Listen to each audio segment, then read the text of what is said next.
Hello ನಮಸ್ಕಾರ ಎಲ್ರಿಗೂ welcome back to S Malenadu YouTube channel. ನಾನಿವತ್ತು ಮೆಂತ್ಯ ಸೊಪ್ಪಿನ ಬಸ್ಸಾರನ್ನ ಮಾಡ್ತಾಯಿದ್ದೀನಿ. ಮೆಂತ್ಯ ಸೊಪ್ಪಿನ ಬಸ್ಸಾರು ಮಾಡೋಕ್ಕೆ ನಾನಿಲ್ಲಿ 3-4 ಕಟ್ಟು ಮೆಂತ್ಯ ಸೊಪ್ಪನ್ನ ತೊಗೊಂಡು ನೀಟಾಗಿ ವಾಶ್ ಮಾಡಿಕೊಂಡು ಕಟ್ ಮಾಡಿ ಎತ್ತಿಟ್ಕೊಂಡಿದ್ದೀನಿ. ಈಗ ಹೇಗೆ ಮಾಡೋದು ಅಂತ ನೋಡೋಣ. ಒಂದು ಕುಕ್ಕರ್ಗೆ ನಾನು ಹೆಸರು ಕಾಳು ಹಾಗೆ ಸ್ವಲ್ಪ ತೊಗರಿಬೇಳೆನ ಹಾಕೋತಾ ಇದ್ದೀನಿ. ಇದನ್ನು 1-2 ಸತಿ ನೀಟಾಗಿ ವಾಶ್ ಮಾಡ್ಕೊಳ್ಳೋಣ. ನೋಡ್ತಾ ಇರ್ಬೋದು ನಾನಿಲ್ಲಿ ನೀಟಾಗಿ ವಾಶ್ ಮಾಡಿ ಎತ್ತಿಟ್ಕೊಂಡಿದ್ದೀನಿ. ಇದಕ್ಕಿವಾಗ ಆವಾಗಲೇ ಕಟ್ ಮಾಡಿ ಎತ್ತಿಟ್ಕೊಂಡಿದ್ದಂತಹ ಮೆಂತ್ಯ ಸೊಪ್ಪನ್ನ ಸೇರಿಸ್ಕೊಳ್ಳೋಣ. ಮೆಂತ್ಯ ಸೊಪ್ಪು ಆರೋಗ್ಯಕ್ಕೆ ತುಂಬ ಅಂದರೆ ತುಂಬ ಒಳ್ಳೆಯದು. ಇದಕ್ಕಿವಾಗ ನಾನು 2 ಇಡೀ ಟೊಮೊಟೊನ ಸೇರಿಸ್ಕೊತಾ ಇದ್ದೀನಿ. ಹಾಗೆ 5-6 ಹಸಿರು ಮೆಣಸಿನ್ಕಾಯಿನೂ ಕೂಡ ಇಲ್ಲಿ ನಾನು ಸೇರಿಸ್ಕೊತಾ ಇದ್ದೀನಿ. ಇವಾಗ ಸೊಪ್ಪು ಮತ್ತು ಬೇಳೆ ಬೇಯೋಕ್ಕೆ ಎಷ್ಟು ನೀರು ಬೇಕಾಗುತ್ತೆ ಅಷ್ಟು ನೀರನ್ನ ನಾನಿಲ್ಲಿ ಸೇರಿಸ್ಕೊತಾ ಇದ್ದೀನಿ. ಹಾಗೆ ಸ್ವಲ್ಪ ಉಪ್ಪನ್ನು ಕೂಡ ನಾನಿಲ್ಲಿ ಸೇರಿಸ್ಕೊತಾ ಇದ್ದೀನಿ. ಇವಾಗ ನಾನು ಕುಕ್ಕರ್ ಲಿಡ್ನ ಕ್ಲೋಸ್ ಮಾಡ್ತಾಯಿದ್ದೀನಿ.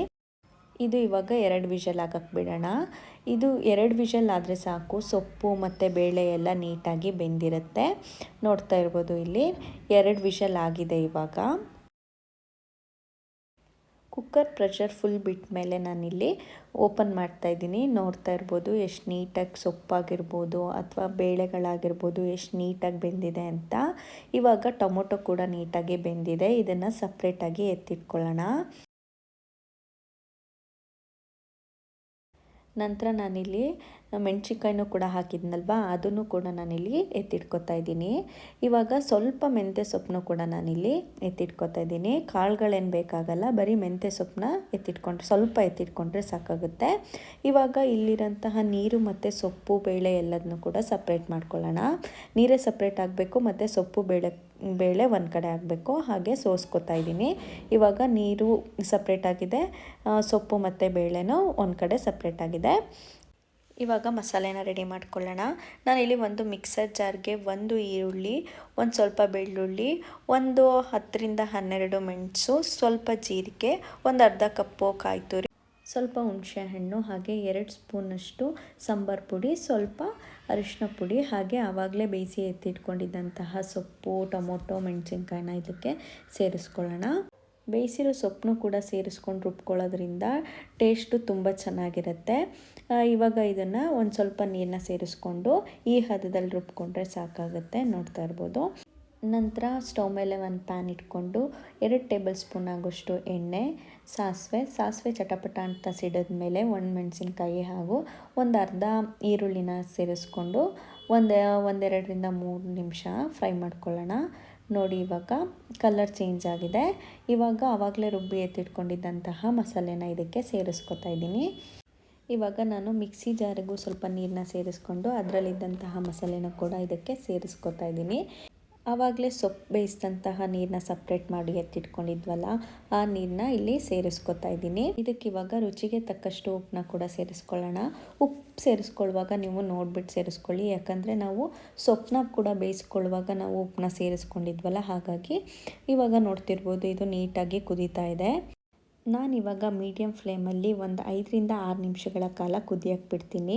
ಸಾಂಬಾರು ಕುದ್ದಷ್ಟು ಕೂಡ ರುಚಿಯಾಗಿ ಬರುತ್ತೆ, ಹಾಗಾಗಿ ಸಾಂಬಾರನ್ನ ನೀಟಾಗಿ ಕುದಿಸ್ಕೋಬೇಕು. ಇವಾಗ ನೋಡ್ತಾ ಇರ್ಬೋದು ನೀಟಾಗಿ ಕುದೀತಾ ಇದೆ. ಇವಾಗ ಇದಕ್ಕೆ ಒಂದು ಪ್ಲೇಟ್ನ ಮುಚ್ತಾ ಇದ್ದೀನಿ. ಇವಾಗ ಸಾಂಬಾರು ರೆಡಿಯಾಗಿದೆ. ನಂತರ ಸೊಪ್ಪಿಗೆ ಒಗ್ಗರಣೆ ಮಾಡ್ಕೊಳ್ಳೋಕ್ಕೆ ಸ್ಟವ್ ಮೇಲೆ ಒಂದು ಪಾತ್ರೆನ ಇಟ್ಕೊಂಡು ಅದಕ್ಕೆ 2 ಟೇಬಲ್ ಸ್ಪೂನ್ ಆಗೋಷ್ಟು ನಾನು ಎಣ್ಣೆನ ಸೇರಿಸ್ಕೊತಾ ಇದ್ದೀನಿ.